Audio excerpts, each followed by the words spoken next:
네, 오늘 마리아 학교 피정 오신 모든 분들 반갑습니다. 저는 소개받은 장재명 신부입니다. 부산 교구 소속이고요. 지금 가톨릭 센터에서 근무하고 있습니다. 지난번에 피정 와서 제가 이 책 하루 10분 성모님 손잡고 이거 이제 했는데 진도를 얼마 못 나가는 바람에 그래서 오늘 또 오게 됐어요. 오늘 시간표를 보니까 수녀님께서 오늘은 반드시 진도를 다 나가야겠다는 강한 의지를 보여주신 것 같습니다. 강의만 3번이 있더라고요. 3번. 이건 굉장한 모험이거든요. 한 번 듣고 별거 없으면 집에 갈 거 아니에요. 근데 3번을 해야 되니까. 그래서 지난번에 오신 분들은 이어서 하는 거고요. 지난번에 못 오셨더라도 큰 상관은 없습니다. 그렇게 이게 연속성이 있는 건 아니고 주제별로 이게 그 야고보 알베리오네 신부님, 우리 바오로 딸, 또 스승 예수 성바오로 수도의 이런 바오로 가족 창설자시죠. 그분이 이렇게 아주 묵상을 잘 하셨기 때문에 책을 가진 분들은 책을 같이 이렇게 보시면서 오늘은 31쪽에 보면 31쪽 침묵 속에서 되새기며에서 31쪽 거기부터 이제 보도록 하겠습니다. 그래서 이것도 이제 다 보는 건 아니고 제가 중간중간 이렇게 볼 수밖에 없거든요. 그래서 나머지 부분은 여러분들이 집에서 이렇게 개인적으로 읽고 묵상하시고 기도하시면 됩니다. 목자들은 아기를 보고 나서 그 아기에 관하여 들은 말을 알려주었다. 마리아는 이 모든 일을 마음속에 간직하고 곰곰이 되새겼다. 잠시 마음을 모아서 복되신 마리아를 바라봅시다. 성전에서 지냈던 어린 시절과 나자렛 집에서의 소녀 시절을 생각해 봅시다. 특히 기도 중에 깊이 침묵에 잠기셨던 그분의 모습을 떠올려 봅시다. 마리아는 언제나 예수님과 동반하셨고 그분의 설교에 깊이 주의를 기울이셨습니다. 그리고 예수님의 입에서 나온 모든 말씀을 침묵 중에 묵상하셨습니다. 알베리오네 신부님은 성모님의 어린 시절부터 이렇게 한번 우리가 생각을 해보자. 여기 보면 성전에서 지냈던 어린 시절과 나자렛 집에서의 소녀 시절을 생각해보자. 아마 몇 분은 의문이 들 거예요. 그게 어디에 나오느냐? 성모님의 어린 시절이 어디 나오느냐? 어디 나옵니까? 야고보 복음이라는 외경으로 분류되는 책이 있어요. 거기 나옵니다. 외경이라는 말은 정경이 아니다 이 말이겠죠. 그러니까 여러분이 알고 있는 내복음서에는 없습니다. 없는데 외경으로 분류된 책들 중에서도 그 내용이 우리 교회의 전승에 이렇게 또 계시된 진리에 어긋나지 않는다고 교회가 판단했을 경우에는 그게 자연스럽게 이제 전례나 다른 어떤 신심의 형태로 그게 유입이 됩니다. 그 대표적인 게 성모님의 부모님 축일이죠. 7월 26일이 성 요아킴과 성녀 안나의 축일입니다. 성경에 안 나오죠. 그런데 우리는 요아킴과 안나의 이름을 정확히 알고 있죠. 이런 것이 이제 그 외경에 나오는 내용들입니다. 여러분들이 외경도 원하시면 읽어볼 수 있어요. 요즘은 다 번역돼서 나와 있기 때문에. 근데 좀 신중하게 접근을 해야 되겠죠. 일단 정경이 아니라는 것은 교회가 공식적으로 그 책들을 하느님의 계시가 온전히 담겨 있다고 판단하지 않은 겁니다. 내용이 문제가 있을 수 있는 거예요. 물론 모든 내용이 문제가 있는 건 아니지만. 그래서 아마 요즘 외경 작품들을 번역해서 출판도 다 되어 있을 거예요. 한국말로도 다 되어 있을 거예요. 저도 오늘 들고 오지 못했는데 제가 이제 KTX를 타고 왔다 갔다 하다 보니까 들고 오는데 한계가 있더라고요. 차를 타고 오면 다 싣고 오면 되는데 하루 이틀 왔다 갔다 하는데 차 타고 올 수는 없고 책을 최대한 필요한 책만 들고 와야 되잖아요. 그래서 오늘도 딱 3권만 들고 왔어요. 요 조그만 거랑 다른 거 2개 나중에 소개해 드릴 건데 그 외의 책들은 그냥 말로 이렇게 설명할 수밖에 없습니다. 그 어린 시절에 그 성모님은 이제 성전의 봉헌이 되셔서 성전에서 계속 사셨다고 야고보 복음서가 전해줍니다. 성모님은 그냥 16살에 우연히 발탁된 게 아니고 길거리 캐스팅을 당하신 게 아니고 이미 어린 시절부터 준비되어 있었다는 것을 알베리온의 신부님이 얘기하는 거죠. 성모님이 어린 시절에 봉헌만 된 것뿐만 아니라 그 성전에서 성모님이 어떻게 지내셨을까를 우리가 충분히 상상해 볼 수 있고 그런 게 결국 그 정경에 이제 그 몇 줄 안 되는 문장 안에 나온다는 거예요. 갑자기 툭 튀어나오는 게 아니라는 겁니다. 사람이 다 그렇잖아요. 오늘날에 여러분이 있기까지 또 오늘 지금의 제가 있기까지 어느 날 갑자기 제가 이렇게 탁 튀어나와서 강의를 해야 되겠다. 이게 아니잖아요. 여기 서기까지 과정이 있을 거 아니에요. 그 과정을 책으로 다 쓸 수는 없잖아요. 책으로 쓰면 여러분들도 다 자서전 몇 권씩 써도 모자라겠죠. 성모님도 마찬가지죠. 예수님은 더 말할 것도 없죠. 예수님은 요한복음서에서 끝에 뭐라고 합니까? 예수님에 대한 것을 다 기록하면 세상의 모든 책에 다 적어도 적을 수가 없다. 네. 그게 한계가 있는 거죠.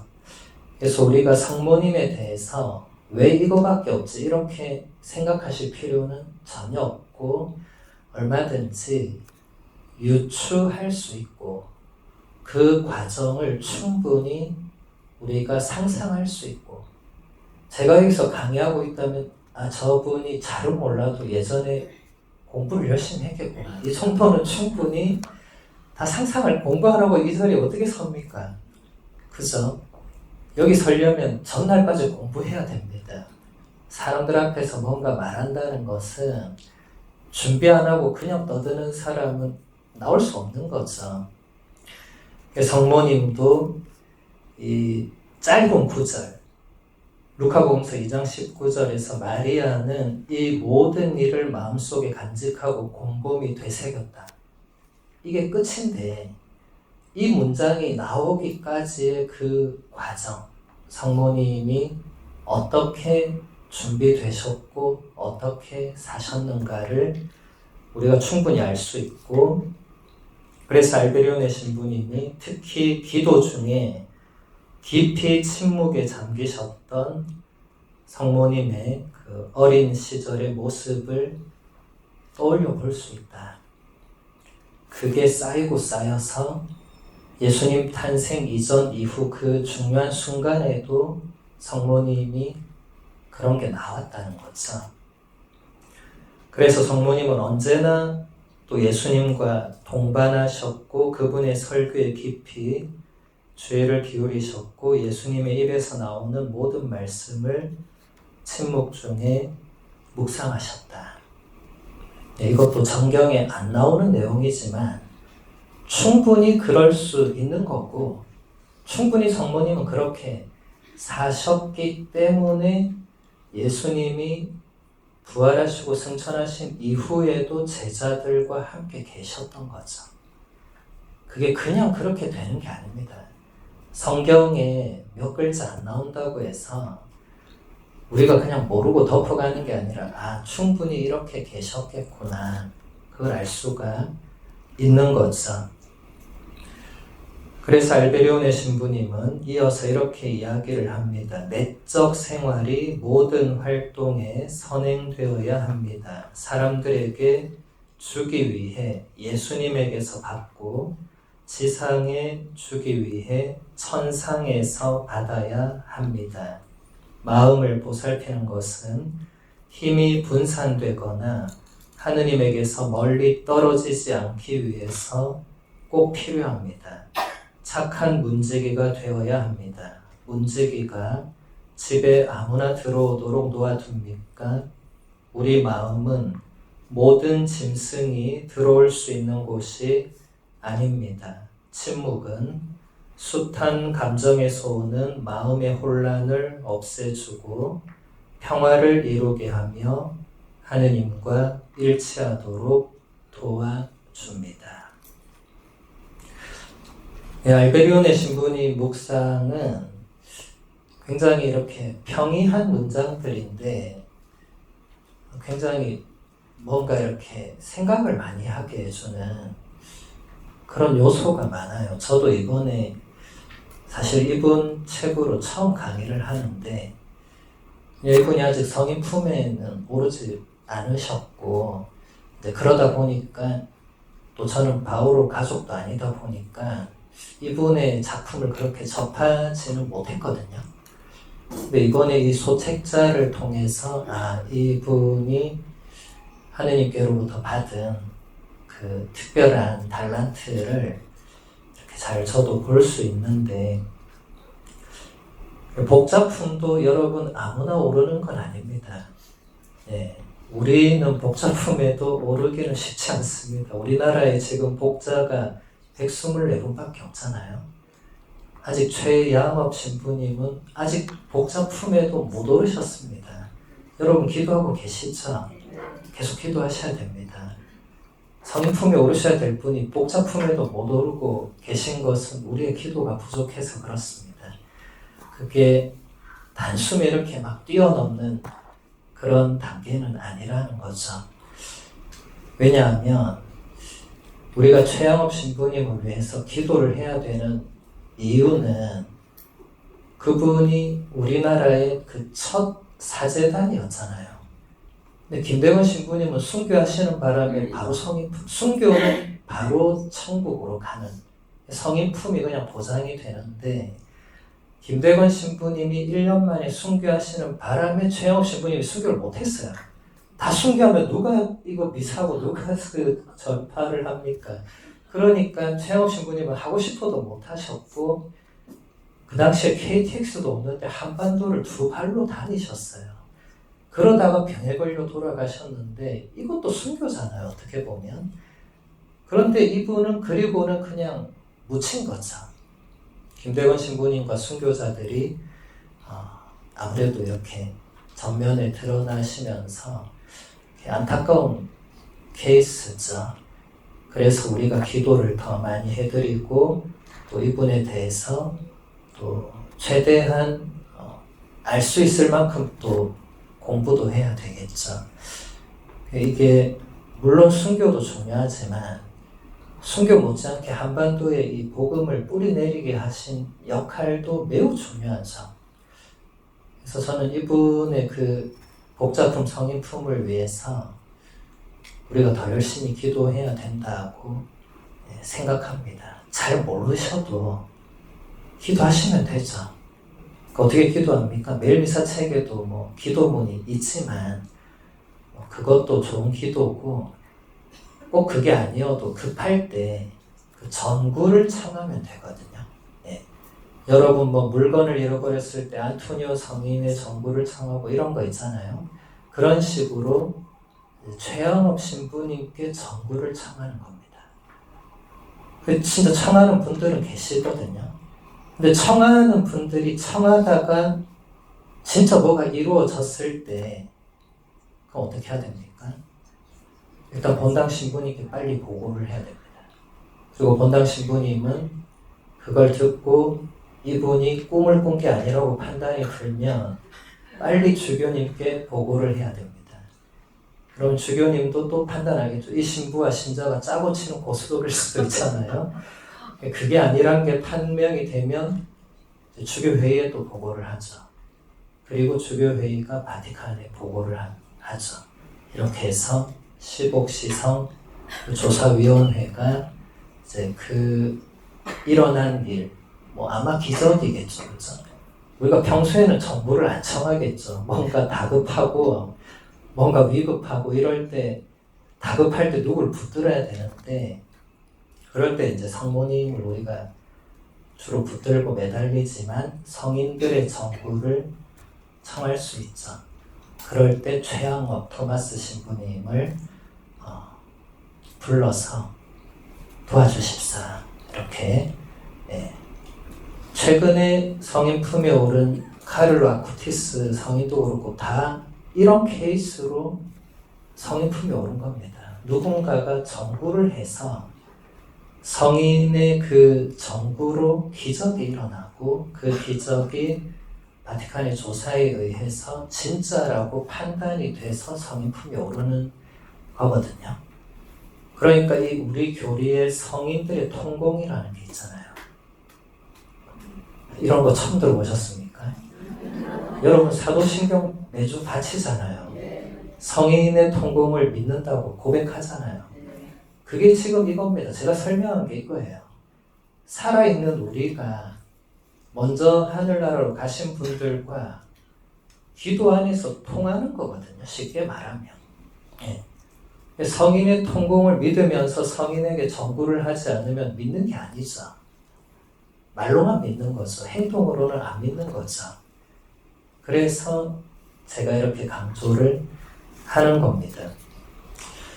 그 다음 다시 본문으로 들어오면 내적 생활이 모든 활동에 선행되어야 한다. 너무 당연한 말이죠. 너무 당연한 말인데 우리가 그렇게 하고 있는가를 한 번만 생각해 보면 됩니다.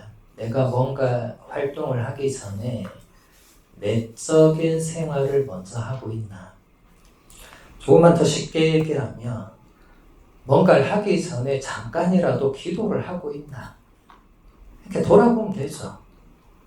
제가 예전에 다교구 친구 신부님한테 이렇게 놀러 가서 하룻밤 이제 같이 이제 술 한잔하고 하룻밤 자고 나오는데 문에 뭐가 딱 붙어 있어서 딱 보니까 기도했나 이렇게 적혀 있더라고요.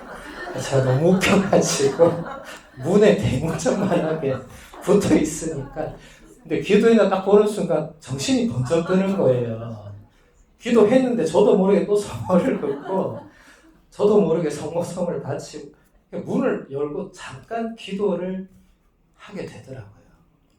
이런 겁니다. 그런 문구 하나가 우리를 내적 생활로 이끄는 거죠. 여러분도 해보시면 효과가 있을 겁니다. 물론 형제님이 바로 뗄 가능성은 매우 높지만은 그게 이 내적 생활이 모든 활동에 선행되는 그런 작은 실천이 되겠죠. 그리고 사람들에게 주기 위해서 예수님에게서 받고 지상에 주기 위해서 천상에서 받아야 한다. 우리는 여기서 우리의 그 역할이 잘 드러나는데 우리는 하느님의 일꾼이고 도구로 사용되어야 합니다. 성모님도 그랬고 모두가 마찬가지입니다. 우리라고 예외는 아니에요. 근데 그런 도구가 되려면 일단 예수님께로부터 받아야 됩니다. 그리고 천상으로부터 받아야 됩니다. 뭔가를 받아야 받은 걸 주는 거잖아요. 내가 안 받고 뭘 줄 수는 없습니다. 제가 아까 얘기한 거랑 똑같습니다. 여기 서려면 공부를 해야 된다고 했잖아요. 공부하는 게 뭘 받는 거죠. 저보다 훌륭하신 분들, 먼저 연구하신 분들 혹은 교부들이 뭘 말했는가를 미리 다 보는 게 받는 거죠. 받아서 제가 잘 버무려서 또 여러분한테 전해드리는 거죠. 저도 도구로 쓰이는 거죠. 여러분도 또 도구로 쓰이는 거죠. 우리는 언제나 도구로 쓰이고 있다는 것을 생각하셔야 됩니다. 우리의 정체성을 아는 것은 매우 중요합니다.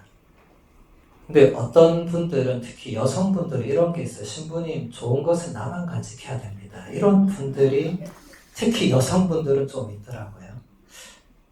남성분들은 좀 다른 측면이 있고, 꼭 근데 남녀라고 꼭 그런 건 아니고, 제가 말씀드리고 싶은 것은 그런 측면은 인간적인 거고, 지금 이것은 우리가 천상에서 보화를 받았을 때, 내가 예수님께로부터 뭔가를 받았을 때, 성령의 선물을 받았을 때, 성모님의 위로를 받았을 때, 나 혼자 간직하는 것도 물론 좋은 자세지만 다른 사람들에게 전해줘야 됩니다.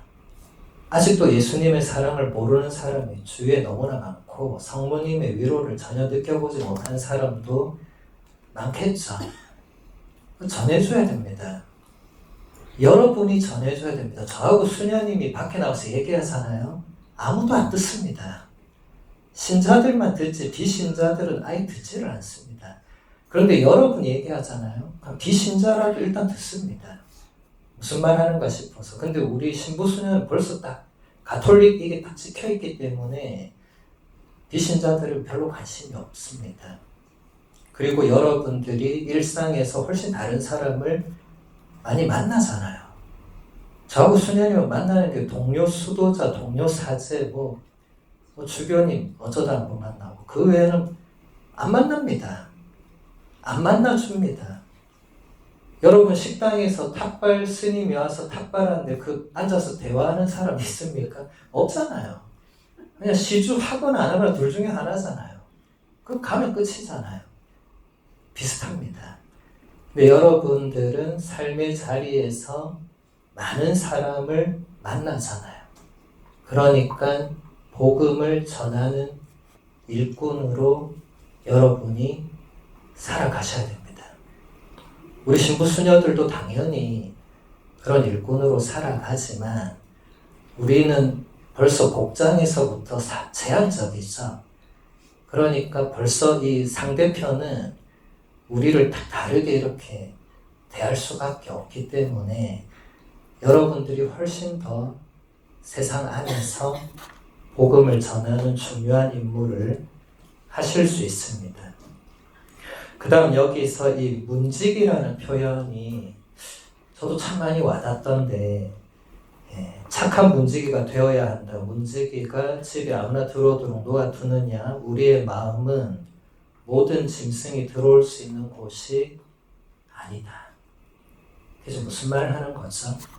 우리 마음속에 하느님께서 원하시지 않는 하느님의 뜻과 반대되는 그런 악한 생각이나 그런 마음이나 그런 유혹이나 그런 욕망을 누가 막아야 된다?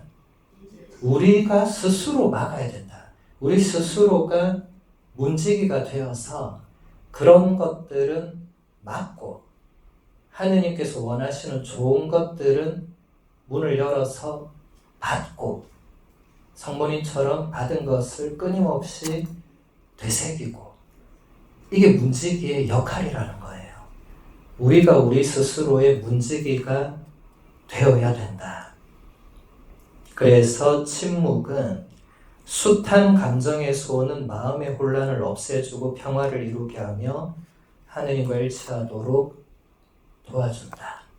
그래서 좋은 문지기가 되려면 침묵을 잘해야 된다. 침묵의 여인이셨던 성모님께 침묵을 배워야 됩니다. 성모님은 그 어떤 상황에서도 일단 침묵하는 모습을 우리에게 보여주셨잖아요. 12살 소년 예수님을 데리고 성전에 갔다가 돌아오는 길에 예수님을 잃어버렸죠. 여러분 부모가 자녀를 잃어버리는 고통은 그건 상상만 해도 끔찍합니다. 경험해본 분들은 잘 아실 거고 1시간만 잃어버려도 끔찍한데 하루를 잃어버렸어요. 도로 찾으러 또 그 하루길을 도로 걸어갔습니다. 그리고 겨우 찾았는데 아들이 뭐라고 했습니까? 제가 여기 있어야 하는 줄 어머니는 몰랐습니까? 이렇게 말을 해요. 여러분 아들이 여러분에 그렇게 얘기하면 어떻게 하겠습니까?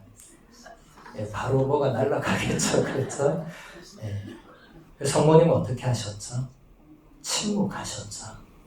성모님은 그 예수님의 말씀에 인간적으로는 성질을 나셨을 거예요. 그런데 일단 그걸 받아들이셨습니다. 그리고 그것을 곰곰이 또 묵상을 하시면서 깨달으셨겠죠. 아, 이 아들이 내 아들이기 전에 하느님의 아들이라는 걸 성모님이 잠시 잊으셨을 수도 있고 계속 생각은 하셨지만 그 순간에는 인간적인 마음이 앞섰을 수 있고 근데 그 순간 성모님은 감정대로 행동하지 않으셨다는 거예요.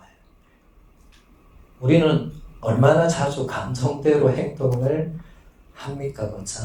네.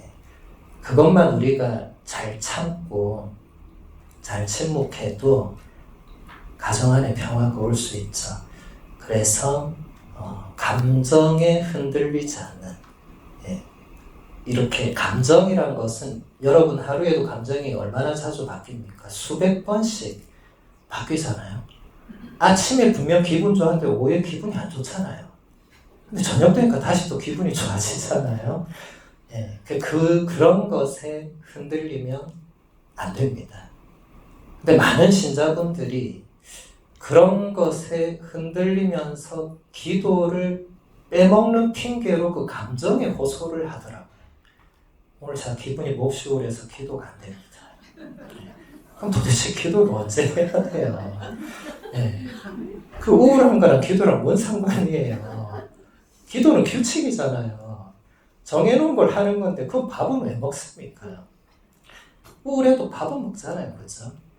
그러니까 이게 그렇게 끌려가기 시작하면 그러면 중요한 것을 자꾸 놓치게 되죠. 그래서 여러분들 내적 생활은 규칙입니다. 규칙. 우리 사제 수도자들은 아예 그 규칙을 내걸고 사는 거고 여러분들은 그 정도는 아니지만은 많은 성인 성녀들이 사제 수도자가 아니었던 카를로 아쿠티스도 사제 수도자가 아니었잖아요. 근데 성인이잖아요. 근데 그분의 삶을 보면 규칙이 있는 거예요. 규칙. 그래서 평신도는 규칙이 없어도 된다. 그런 말을 여러분 들어본 적 없을 겁니다. 규칙을 안 따라도 될 뿐이지 규칙을 여러분 나름대로 정해서 사셔야 됩니다. 아마 오늘 이 시간에 여기 오는 분 정도면 나름 규칙이 있는 분들이에요. 지금 월드컵 하는데 안 보고 오셨잖아요. 그래서 아마 여기 원려동으로 월드컵 틀어놓고 결국 못 온 분들도 분명히 있을 거예요. 그건 뭘 할 수는 없습니다. 그 애국심을 막으면 안 되죠. 그런데 중요한 것은 그렇게 해서 규칙이 깨지면 다음에 또 뭔가 하면 규칙 깨집니다. 월드컵이 4년 뒤에 열리지만 그 사이에 딴 것도 할 거 아니에요. 그럼 또 규칙이 깨집니다. 규칙은 깨지라고 있는 게 아닙니다. 밖에서는 그래도 되지만 이 내적 생활에서는 적어도 내가 이 정도 규칙을 세웠거나 특히 여기 우리 재속회나 제3회 분들은 서원도 하시잖아요. 그러면 깰 수 없는 겁니다. 정식 수도자가 아니라도 재속회원으로 서원했어도 그 똑같습니다. 깰 수 없습니다. 그 월드컵이 그걸 깨는 게 말이 됩니까? 그게? 말이 안 되잖아요. 아무리 손흥민이 좋아도 그건 깨면 안 되죠. 그러니까 그럼 또 제가 이렇게 얘기하면 어떤 분들은 다행이다. 재속회 안 들어가지고 이렇게 생각하는 분들이 지금 몇 분이 계신 것 같은데 꼭 재속회고 제3회 그게 중요한 게 아니고 규칙이 중요하다는 겁니다. 규칙이. 질서가 있어야 됩니다. 그래서 지금 알베리온의 신부님도 그런 측면을 말씀하시는 거고, 그 다음 본문 보면 어머니 마리아처럼 하느님의 뜻을 실행하기 위해서 내적인 삶을 살고 우리의 삶을 충만한 은총으로 이끌어 주시도록 기도합시다. 우리는 마리아를 한층 더 본받아야 합니다. 외적으로만 그분을 본받는 사람이 있는가 하면 삶 전체로, 곧 생각과 감정, 하느님과 더 깊은 친밀함에 있어서 그분을 본받는 이들이 있습니다. 성모님께 더 많이 기도해야 합니다. 성모님은 우리의 모범이시죠, 그렇죠? 우리 신앙인들의 가장 모범이십니다. 그런데 알베리온의 신부님은 지금보다 더 본받아야 된다. 언제나 그렇습니다. 성모님을 비롯한 모든 성인 성녀들은 우리에게 모범을 보여주신 분들인데 우리가 그분들을 따라하기 위해서 노력해야 되는 건 말할 것도 없고 항상 더 노력해야 된다는 거예요. 항상 더. 그럼 또 누가 이렇게 물어요. 그 어디까지 해야 됩니까? 끝도 없이 하는 겁니다. 한계가 없습니다. 우리가 성인 성녀들은 죽을 때까지 예수님 혹은 성모님 혹은 본인이 롤모델로 정한 성인을 죽을 때까지 따라하려고 했거든요. 근데 그렇게 하다 보니 본인도 성인이 된 겁니다. 엘리야 다음에 엘리사가 있었잖아요. 같은 겁니다. 엘리사는 엘리야만 따라했거든요. 그러니까 나중에 동급이 되는 거죠. 우리도 마찬가지죠. 우리도 성모님처럼 되기 위해서 노력하고 여기서 또 알베리노 신부님은 그런 지향으로 더 기도해야 된다. 그냥 닮고 싶다. 이게 끝이 아니고 더 성모님께 제가 성모님을 더 닮게 해주십시오. 더 제가 내적으로도 성모님처럼 하느님께 순종하게 해주십시오 하고 끊임없이 더 청해야 된다는 겁니다. 언제나 더 그래야 됩니다. 왜냐하면 이 하느님의 신비는 우리가 다 헤아릴 수 없죠. 성인들의 그 삶의 신비도 우리가 다 헤아릴 수 없습니다. 그러니까 더 배워야 되는 거죠. 끝이 없다는 말이 어떤 분들에게는 조금 뭐랄까요, 좀 포기하게 만드는 그런 표현일 수 있는데 제가 포기하라고 그렇게 표현한 게 아니라 2000년 교회 역사 안에서 열심히 사셨던 모든 분들이 공통적으로 보여줬던 삶의 자세이기 때문에 그렇습니다. 포기하시면 안 됩니다. 포기해야 될 게 있고 안 해야 될 게 있거든요. 근데 제가 볼 때 많은 분들이 안 해야 될 거는 또 포기하고 해야 될 건 또 안 하는 경우가 있더라고요. 그래서 여러분도 한번 잘 생각해 보세요. 오늘 월드컵 보신 분들은 포기해야 될 걸 안 한 겁니다. 나중에 하이라이트로 다 보면 되잖아요. 전 하이라이트가 더 재밌던데 본방송보다. 시간도 절약되고 얼마나 좋아요. 핵심만 딱 보여주잖아요. 그런 우리가 이 비단 축구뿐만 아니라 살아가면서 많은 경우에 내가 예수님께 버리겠노라고 약속한 거는 어느 순간 보니까 안 버리고 슬 따라와 있고 안 버려야 될 거는 어느 순간 보니까 슬그머니 저 뒷전에 밀려있는 그런 경우들이 있습니다. 여러분 각자가 잘 찾아보시면 되겠죠. 그래서 성모님께 지금보다 더 많이 기도해야 된다. 그 다음 37쪽 하느님의 뜻을 따르며라는 5번째 주제를 보겠습니다. 루카복음서 2장 46절에서 51절의 말씀입니다. 사흘 뒤에야 성전에서 그를 찾아냈는데 예수님의 부모는 그를 보고 무척 놀랐다. 예수님의 어머니가 얘야 우리에게 왜 이렇게 하였느냐 너의 아버지와 내가 너를 애타게 찾았단다 하자 그가 부모에게 말하였다. 왜 저를 찾으셨습니까? 저는 제 아버지의 집에 있어야 하는 줄을 모르셨습니까? 그러나 그들은 예수님이 한 말을 알아듣지 못하였다. 예수님은 부모와 함께 나자렛으로 내려가 그들에게 순종하며 지냈다. 알베리온의 신부님의 묵상을 보겠습니다. 하느님의 뜻을 행하는 것은 큰 위로가 됩니다. 주님은 우리에게 다양한 것을 맡겨주십니다. 우리가 주님께서 맡겨주신 것을 행할 때 그분은 우리와 함께 하십니다. 우리가 하는 희생에 당신의 은총을 부어주시기 위해서입니다. 하느님과 함께 일한다면 참으로 많은 위로와 위안을 받습니다. 예수님은 마리아와 요셉에게 순종하며 사셨습니다. 많은 신자들이 위로를 엉뚱한 데서 찾습니다. 내가 이만큼 했으니까 본당 신부님이 위로해 주겠지. 안 해줍니다. 본당 수녀님이 위로해 주시겠지. 안 해주십니다.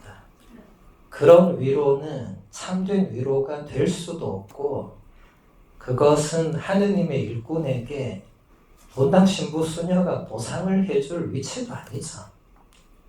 하느님의 일꾼에게 보상은 하느님께서 해주시는 거죠. 사도 바울가 뭐라고 했습니까? 내가 받을 보상은 복음을 거저 전하는 이거 외에는 없다. 나는 다른 보상이 없다. 그럼 사도 바울로만 그렇게 살아야 되느냐? 아닙니다. 우리도 복음을 전하면서 받는 보상도 복음을 전하는 게 보상이 된다. 논리적으로는 제 말이 안 맞죠. 그런데 여기서 알베리온의 신부님이 그걸 풀어주시잖아요. 하느님의 뜻을 행하는 게 가장 큰 위로가 된다. 그러니까 복음을 전하는 것, 하느님의 사랑을 전하는 것이 힘들고 고된 일이지만 그와 동시에 그것을 통해서 가장 큰 힘과 위로를 또 받는다는 거예요. 그런데 그 힘과 위로를 엉뚱한 데서 받으려고 하니까 문제가 계속 생기는 거예요. 그러니까 이제 집어치워야겠다. 이제 봉사 그만해야 되겠다. 이렇게 되는 겁니다. 물론 봉사를 그만두는 마음도 다 이해는 됩니다. 왜냐하면 아무도 안 하는데 나 혼자 계속 하니까 이제 억울하죠. 하루 이틀도 아니고 1, 2년도 아니고 10년, 20년을 나만 하고 다른 사람들은 팔짱 끼고 보고 있으니까 이거 나 혼자 왜 이렇게 살아야 되나. 그런데 잘 생각해 보시면 사도 바오로부터 사도 바오로의 모든 후예들은 다 그렇게 살았습니다. 남들 팔짱 끼고 보고 있을 때 계속 그랬어요. 사도 바오로도 억울할 때가 있었을 겁니다. 인간적으로는. 그런데 한 번도 그 편지에 그런 내용이 안 나오잖아요. 그렇죠? 안 나온다는 것은 그 억울함을 상쇄하는 더 큰 위로를 받은 거예요. 그 비슷한 구절이 딱 한 부분에 나오는데 고린토이서 12장에 나오죠. 사도 바오로가 하느님께 청하죠. 계속 가시를 주셔서 이것을 빼내달라고 3번을 청했다. 이 3번은 그냥 말 그대로 3번이 아닙니다. 그거는 그 의미가 있는 거예요. 근데 어쨌든 그렇게 청했을 때 하느님의 응답은 그래 이제 빼줄게. 이게 아니고 뭐였습니까? 너는 내 은총을 넉넉히 받았다. 그 다음 뭐라고 하셨죠? 나의 힘은 약함 안에서 드러난다고. 바오로가 알아들었죠. 그 뒤로 다시는 그런 청원을 하지 않습니다. 우리도 마찬가지입니다. 우리가 하는 일, 우리가 하는 희생과 봉사가 억울할 수 있어요. 인간적으로. 억울합니다. 남들 팔짱 끼고 있는데 나만 정말 설거지하고 억울하죠. 나보다 젊은 애들이 뒤에서 가만히 있고 나만 계속 이 나이에 이 일을 해야 되나. 30대부터 70대까지 50년을 지금 일해왔습니다. 억울하죠. 그런데 그만큼 보상도 있는 겁니다. 근데 이분이 보상을 지금 다른 걸로 착각을 했거나 다른 뭔가를 보는 거예요. 그 일을 하면서 받은 보상을 잊어버렸거나 모르는 거예요. 제가 얘기를 해드려도 쉽게 안 받아들이는 분들이 많더라고요. 그러면 안타깝게도 보상 자체를 잘못된 길로 바라고 있는 겁니다. 안타깝지만 우리가 하느님의 일을 하는데 보상을 지상에서 뭔가를 받아야 된다. 그 논리는 말이 안 되죠. 하느님의 일을 하는데 복권이 당첨돼야 됩니까? 하느님의 일을 열심히 하면 내가 투자한 주식이 꼭 올라야 됩니까? 아니잖아요. 근데 그런 식으로 보상을 생각하는 경우가 있는 거예요. 하느님 나한테 왜 이러십니까? 내가 이렇게 열심히 했는데 왜 나한테 아무것도 안 주십니까? 이게 말이 안 되는 거죠.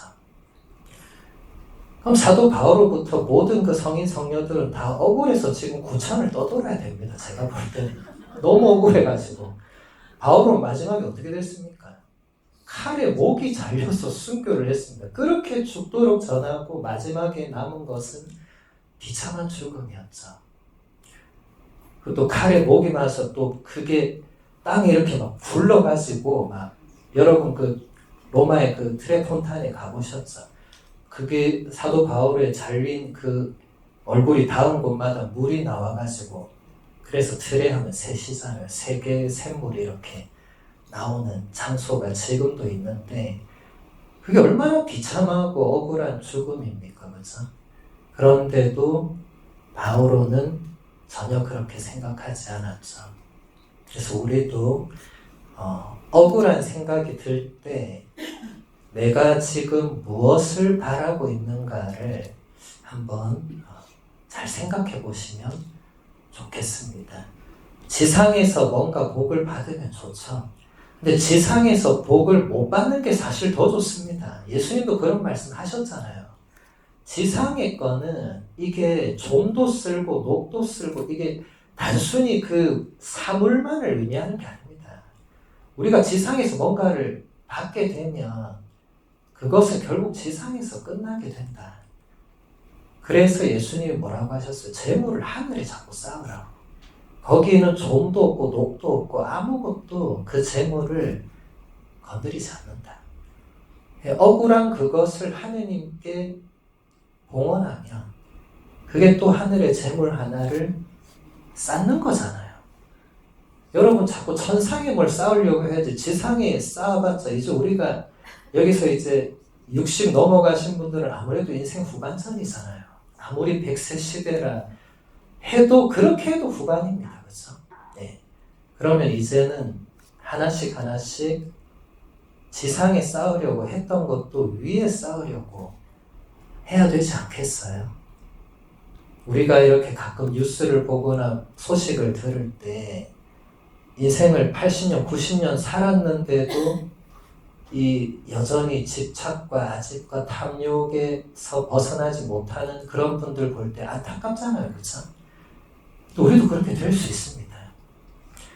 나이가 들수록 이제 하느님 만나러 갈 준비를 하고 하늘의 보화를 쌓으려고 해야 되는데 안 그러는 분들이 의외로 많아요. 오히려 더 이상하게 가는 거죠. 안타까운 케이스가 되지 않도록 더 성모님을 본받으셔야 되겠죠. 그 다음 본문 보겠습니다. 그러므로 매 순간 하느님의 뜻을 행하고 하느님의 뜻이 이루어지소서라고 말해야 합니다. 언제나 예라고 대답할 준비를 갖추어야 합니다. 마리아는 천사에게 예수님의 탄생 예고를 들었을 때 하느님의 뜻을 받아들였습니다. 그리고 전생애 동안 늘 순명하셨습니다. 알베리온의 신부님은 성모님의 그 삶의 자세가 결정적인 순간에 예라는 응답으로 드러났는데 그게 일회성으로 그냥 갑자기 별 생각 없이 탁 예가 나온 게 아니고 항상 예할 준비를 갖추셨기 때문에 결정적인 순간에도 예가 나온 거다. 여러분 지금 대부분 어머니들이시니까 여러분 16살이라고 한번 상상한 뒤에 16살이 아직 시집장가 안 가시고 지금 자식 손주 아무도 없는데 갑자기 왜 낯선 남자가 와가지고 네가 이제 좀 있다가 애를 낳을 거니까 준비해라. 그럼 여러분 중에 누가 알겠습니다. 준비하겠습니다. 누가 그렇게 합니까?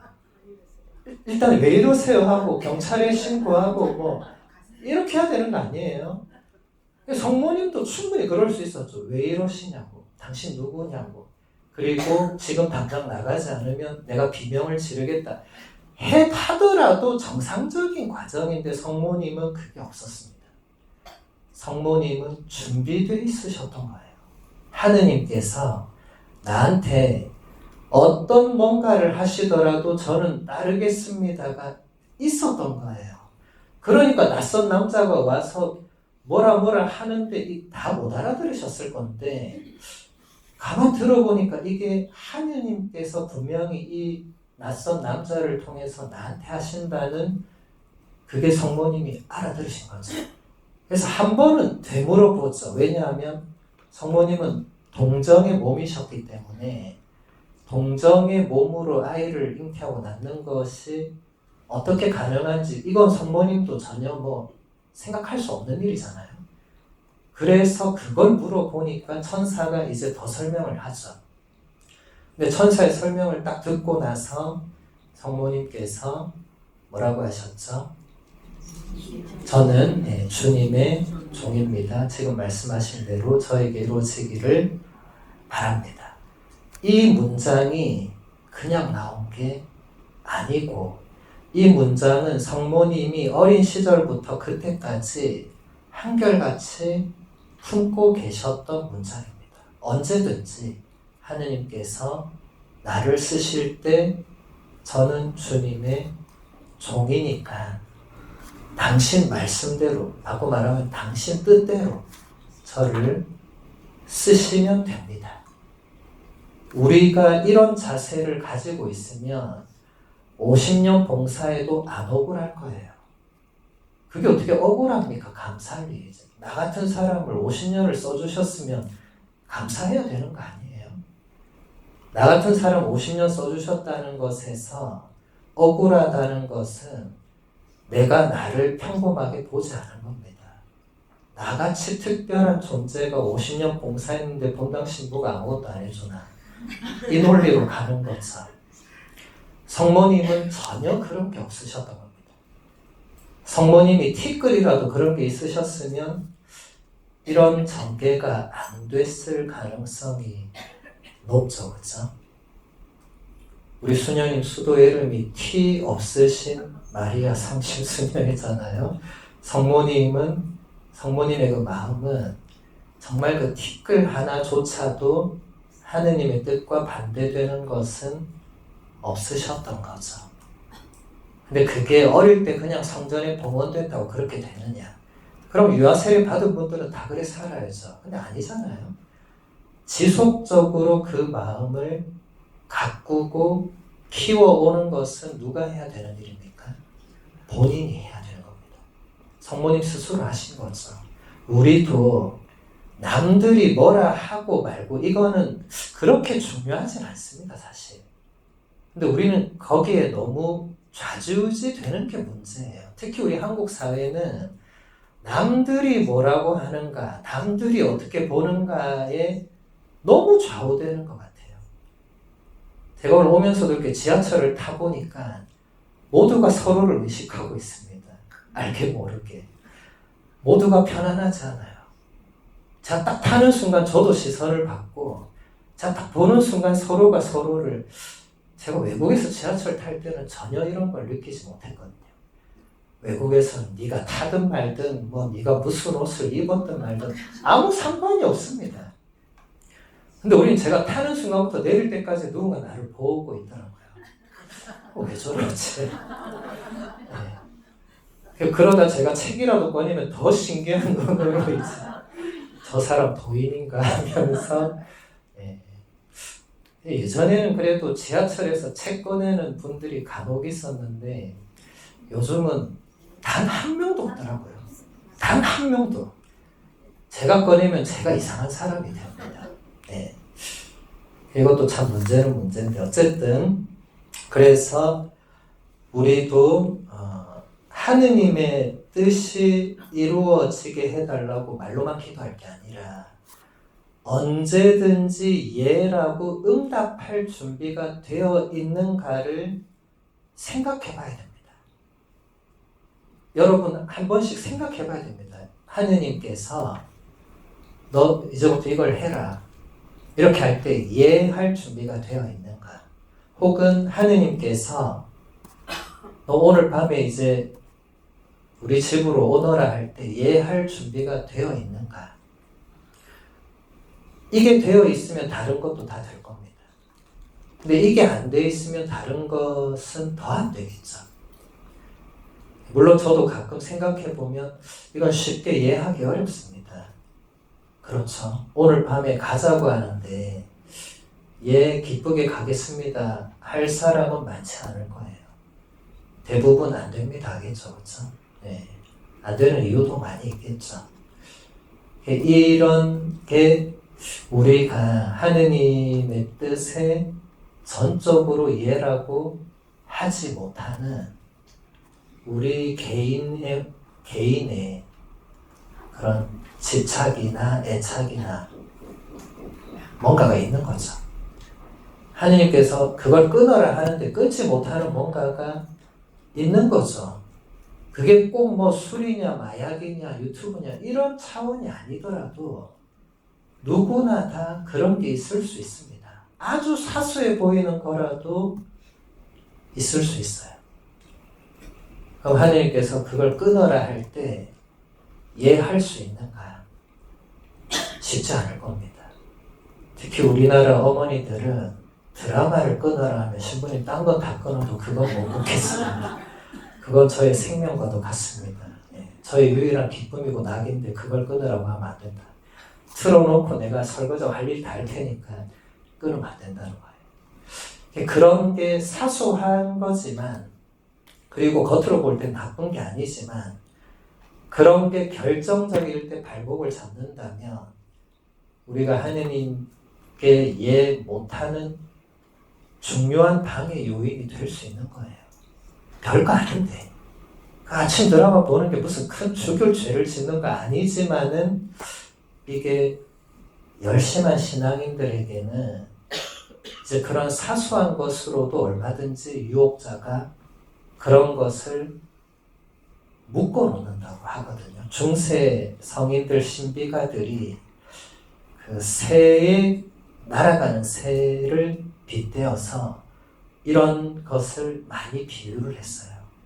그런 아주 사소해 보이는 것이 새들을 보면 새가 자유롭게 날아야 되는데 못 나는 새가 있어요. 가서 가만히 보면 멀리서는 보이지도 않았는데 가까이 가서 보니까 정말 가느다란 실이 발끝에 이 새는 또 이 발력이 얼마나 가늘어요.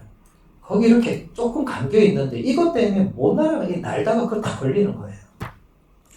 그 비유를 중세와 근대 성인들이 많이 들었습니다.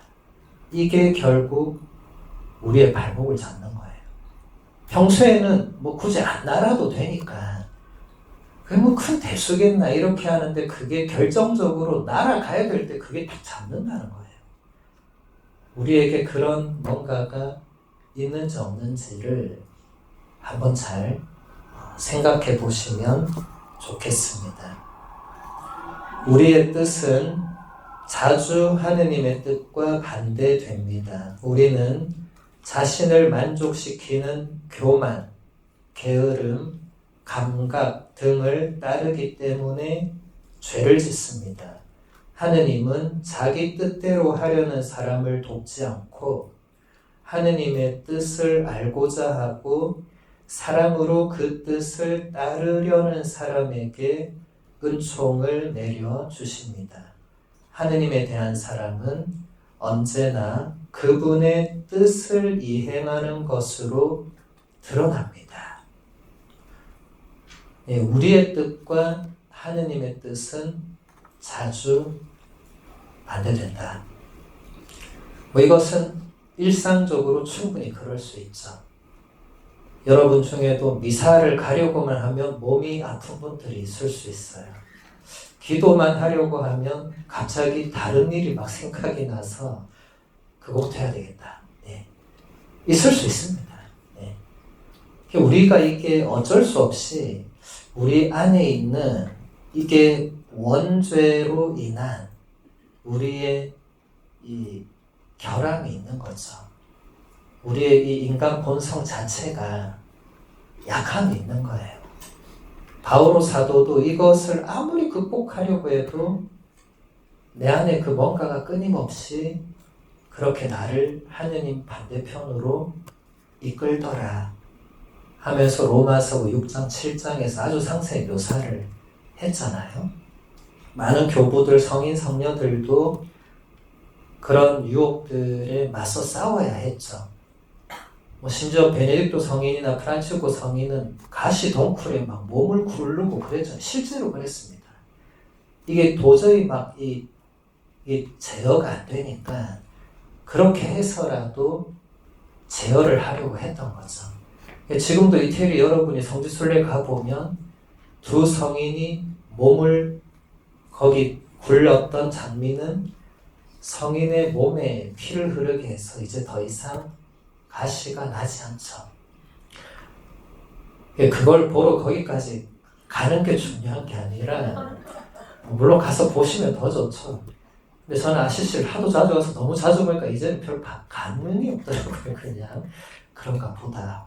근데 중요한 것은 우리도 우리 안에서 그런 끊임없이 하느님의 뜻과 반대되는 우리의 뜻이 있는데 그게 여기 알베리우네 신부님 보면 우리가 자신을 만족시키는 교만과 게으름, 감각 등을 따르기 때문에 하느님의 뜻을 거스르고 죄를 짓게 된다는 거예요.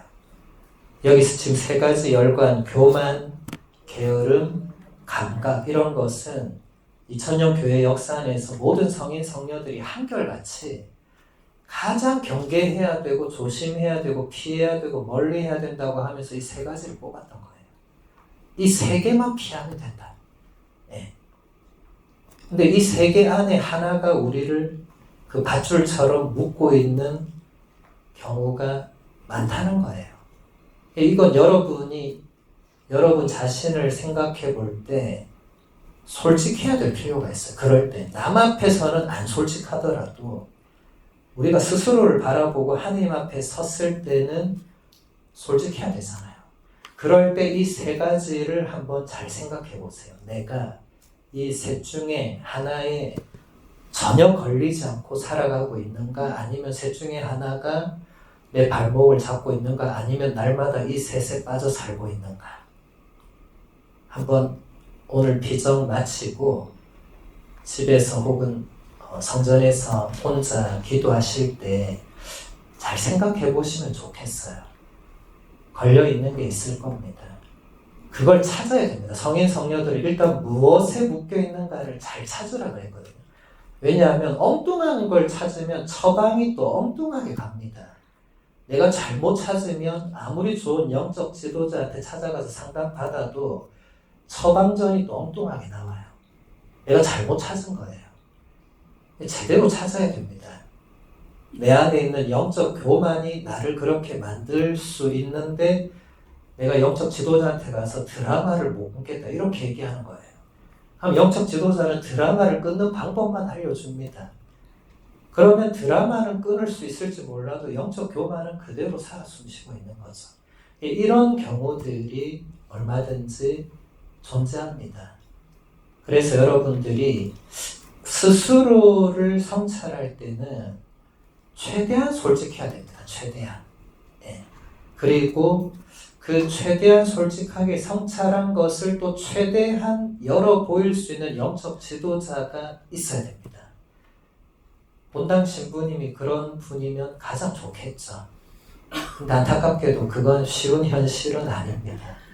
왜냐하면 일단 본당 신자가 너무 많고 또 본당 신부님들이 다 신자들의 그 개개인의 영적 감각을 모두 이렇게 케어하기에는 좀 무리가 있죠. 그래서 최대한 그런 분들을 찾는 것도 중요합니다. 예, 이 부분은 조금 쉬었다가 지금 벌써 시간이 오버가 돼서